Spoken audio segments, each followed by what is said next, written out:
Viens voir, l'apprenti. Paclair et la sorcière noire jouent à la potion surprise.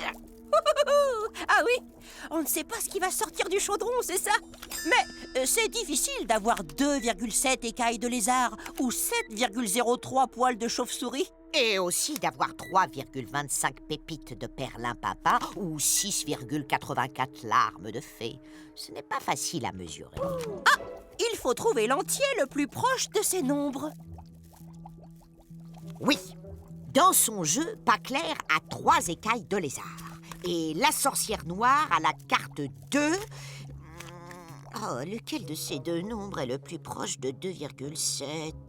On voit bien que 3 est plus proche de 2,7 que 2. Car il est à 3 dixièmes, alors que 2 est à 7 dixièmes. Donc, l'arrondi de 2,7 est 3. C'est Paclair qui l'emporte.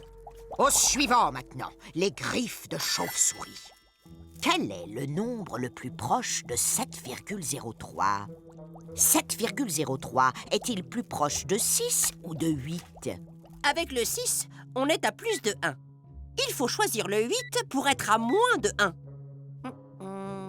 Et Sorcière Noire a le 7. Quel est l'arrondi de 7,03? 7 ou 8? 7,03 est très proche de 7, puisque c'est 7 unités et 3 centièmes, alors que 8 est à plus de 3 centièmes. Sorcière Noire l'emporte. Il faut maintenant un nombre proche de 3,25 pépites de perlimpinpin. Lequel de ces deux nombres est l'arrondi de 3,25? 3, bien sûr. C'est Paclair qui mène. Il n'y a que 25 centièmes d'écart entre 3 et 3,25. Alors que pour aller de 3,25 à 4, il faut ajouter 5 centièmes pour atteindre 3,30, puis 70 centièmes pour aller à 4. Il faut ajouter au total 75 centièmes. C'est beaucoup plus. Et maintenant, les larmes de fée. Quel est l'entier le plus proche de 6,84? Paclair a encore gagné. 6,84 est plus proche de 7 que 6. Et s'il avait fallu 6,5 larmes de fée, lequel aurait été le plus proche? 6 ou 7? 6,5 est exactement au milieu, l'apprenti.